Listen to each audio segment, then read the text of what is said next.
الحمد لله وكفى والصلاة والسلام على عباده الذين اصطفى أما بعد قال الله تعالى ومن يشاقق الرسول من بعد ما تبين له الهدى ويتبع غير سبيل المؤمنين نوله ما تولى ونصله جهنم وساءت مصيرا وقال رسول الله صلى الله عليه وسلم عليكم بسنتي وسنة الخلفاء الراشدين المهديين تمسكوا بها وعضوا عليها بالنواجذ۔ محترم سامعین، اللہ تعالیٰ نے ہم سب کو اس دنیا میں ایک امتحان کے تحت بھیجا ہے، اور وہ امتحان ہدایت کی پیروی ہے، جیسا کہ اللہ تعالیٰ نے ارشاد فرمایا فَإِمَّا يَأْتِيَنَّكُم مِّنِّي هُدًى فَمَن تَبِعَ هُدَايَ فَلَا خَوْفٌ عَلَيْهِمْ وَلَا هُمْ يَحْزَنُونَ کہ تمہارے پاس میری ہدایت آئے گی، جو شخص بھی اس ہدایت کی پیروی کرے گا وہی کامیابی حاصل کرے گا۔ یہ مسلم امر ہے کہ ہدایت کی پیروی لازمی ہے، اسے ہر مسلمان تسلیم کرتا ہے، اس کے بغیر چارہ نہیں، کامیابی ممکن ہی نہیں۔ لیکن اس کا معیار کیا ہے اور کس کے فہم کا اعتبار کیا جائے، یہ محل نزاع ہے۔ اہل الحدیث کا نعرہ اول دن سے یہی ہے کہ کتاب و سنت کی پیروی منہج سلف کی روشنی میں ہوگی۔ اہل الحدیث کا نعرہ ہے القرآن والسنہ علی منہج سلف الامہ کہ قرآن و سنت کی پیروی سلف صالحین کی نہج پر ہوگی۔ اور آج تک اللہ کے پیغمبر کی وفات کے بعد سے لے کر آج تک جتنے فرقے، جتنے گروہ بھی گمراہ ہوئے، ان سب کی گمراہی کا سبب یہی ہے کہ انہوں نے قرآن و حدیث کی نصوص کو ڈائریکٹ سمجھنے کی کوشش کی اور فہم سلف سے انحراف کیا۔ اللہ کے پیغمبر کی وفات کے فوری بعد دو گروہ وجود میں آ گئے، ایک گروہ خارجیوں کا، دوسرا روافض کا۔ خارجیوں کا نعرہ یہ تھا کہ ان الحکم الا للہ، کون سا فہم سلف ان کے ساتھ کھڑا تھا؟ روافض نے عظمت اہل بیت اور حب علی کا نعرہ بلند کیا، کون سا فہم سلف ان کے ساتھ کھڑا تھا؟ اسی طرح ان کے بعد قدریہ اور جبریہ کا فتنہ تقدیر کے معاملے میں آیا، جو جن آیات کو صحابہ کرام جن آیات کو پڑھ کر تقدیر کا اس بات کیا کرتے تھے، وہ انہی آیات کو پڑھ کر تقدیر کا انکار کرنے لگے۔ اس کے بعد معتزلہ، جہمیہ اور مرجئہ کا فتنہ وجود میں آیا، انہوں نے تو سرے سے ایمان کی تعریف میں اختلاف کیا۔ اس کے بعد چوتھی صدی کے بعد عقدی بدعات کے بعد عملی بدعات بھی رائج ہو گئی، اور انہوں نے بھی زور پکڑا اور تقلید نے جمود اختیار کر لیا۔ اسی طرح اہل الظاہر کا بھی ظہور ہوا، انہوں نے تو صحابہ کی حجت، اقوال صحابہ کی حجت کا انکار کر دیا، فہم سلف تو دور کی بات۔ لیکن اس فتنوں کے دور میں اہل الحدیث اول دن سے منہج سلف کے ساتھ کھڑے رہے اور تمسک بالکتاب والسنہ قائم رہا، جیسا کہ اللہ تعالیٰ نے ارشاد فرمایا وَمَن يُشَاقِقِ الرَّسُولَ مِن بَعْدِ مَا تَبَيَّنَ لَهُ الْهُدَى وَيَتَّبِعْ غَيْرَ سَبِيلِ الْمُؤْمِنِينَ نُوَلِّهِ مَا تَوَلَّى وَنُصْلِهِ جَهَنَّمَ وَسَاءَتْ مَصِيرًا کہ جو شخص بھی رسول اللہ کی مخالفت کرے یا سبیل المؤمنین سے انحراف کرے تو اسے ہم گمراہی میں جانے دیتے ہیں اور اس کا ٹھکانہ جہنم ہوتا ہے۔ اسی طرح اللہ تعالیٰ نے تو صحابہ کے ایمان کو معیاری قرار دیتے ہوئے ارشاد فرمایا فَإِنْ آمَنُوا بِمِثْلِ مَا آمَنْتُمْ بِهِ فَقَدِ اهْتَدَوْا کہ اگر تم بھی ہدایت چاہتے ہو تو صحابہ جیسا ایمان لانا ہوگا۔ اسی طرح اللہ تعالیٰ نے تو سورہ توبہ آیت نمبر 100 میں یہاں تک ارشاد فرما دیا کہ صحابہ کا رستہ جنت کا رستہ ہے۔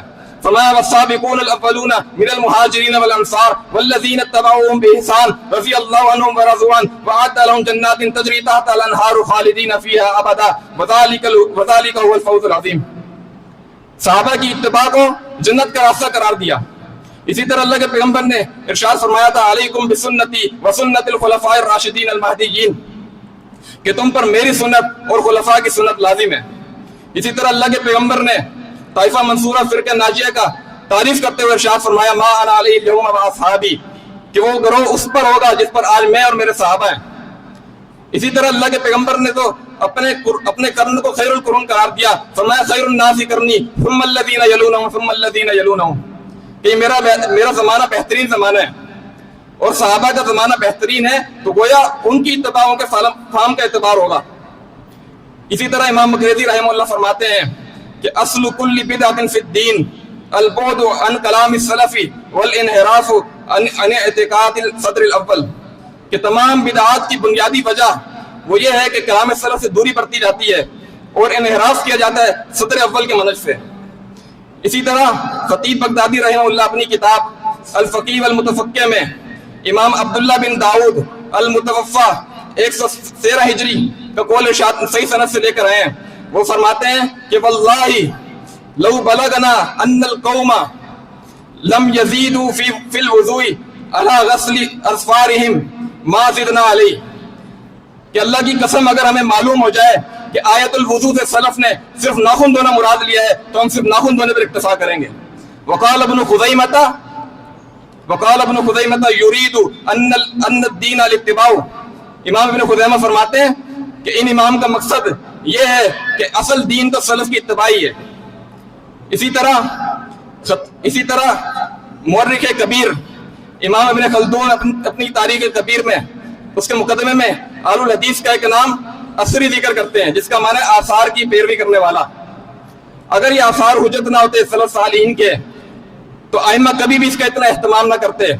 آپ تفسیر اٹھا کے دیکھ لیجئے، امام ابن جریر طبری، امام ابن کثیر، انہوں نے اپنی تفاسیر کے اندر جو جلیل القدر ائمہ مفسرین، انہوں نے اپنی تفسیر کے اندر ہزاروں اقوال صحابہ اور آثار سلف پیش کیے ہیں. اگر یہ حجت نہ ہوتی تو اس کا اہتمام نہ کرتے. حدیث کے میدان میں دیکھ لیجئے، امام بخاری باب قائم کرتے ہیں اور اس میں آثار سلف بیان کرتے ہیں، ان سے استدلال فرماتے ہیں. اسی طرح حتیٰ کہ امام ابوبکر ابن ابی شیبہ اور امام عبد الرزاق رحمہ اللہ نے المصنف لکھی، ہزاروں اقوال سلف جمع کر دیے. اگر اس کا کوئی اہمیت نہ تھی تو سلف نے اتنے اہتمام کے ساتھ اسے لکھا کیوں؟ آخر میں امام اوزاعی رحمہ اللہ کے 2 اقوال سنا کر اپنی بات ختم کرتا ہوں. امام اوزاعی رحمہ اللہ 257 عیسوی ہجری میں فوت ہوتے ہیں. وہ فرماتے ہیں، اور یہ قول بھی امام خطیب بغدادی نے اپنی کتاب شرف اصحاب الحدیث میں ذکر کیا ہے. وہ فرماتے ہیں کہ علیک بآثار من سلف وإن رفضك الناس وإياك ورأي الرجال وإن تخرفوه بالقول فإن الأمر ينجلي وأنت على طريق مستقيم. کہ لوگوں سن لو، تم پر سلف کی پیروی لازم ہے، لوگوں کی لگی لپٹی باتوں میں نہیں آنا. یہ بات یاد رکھو، اگر تم سلف کی پیروی کرو گے تو تم سیدھے راستے پر ہو. اسی طرح انتہائی نافیانہ انداز میں فرماتے ہیں کہ اس پر نفسک علی السنہ وقف حیث وقف القوم وقل بما قالوا وکف عما کفوا واسلک سبیل سلفک الصالح. کہ اپنے نفس کو سنت پر روک کے رکھو اور جو سلف نے کہا وہی کہو، جس سے وہ رک گئے اس سے تم بھی رک جاؤ، جو انہوں نے کہا جہاں سکوت انہوں نے اختیار کیا وہی تم کہو، اور سلف صالحین کا راستہ ہمیشہ اختیار کیے رکھو. اللہ تعالیٰ سے دعا ہے کہ اللہ تعالیٰ ہمیں منہج سلف پر چلنے کی توفیق عطا فرمائے. آمین. وآخر دعوانا ان الحمد للہ رب العالمین.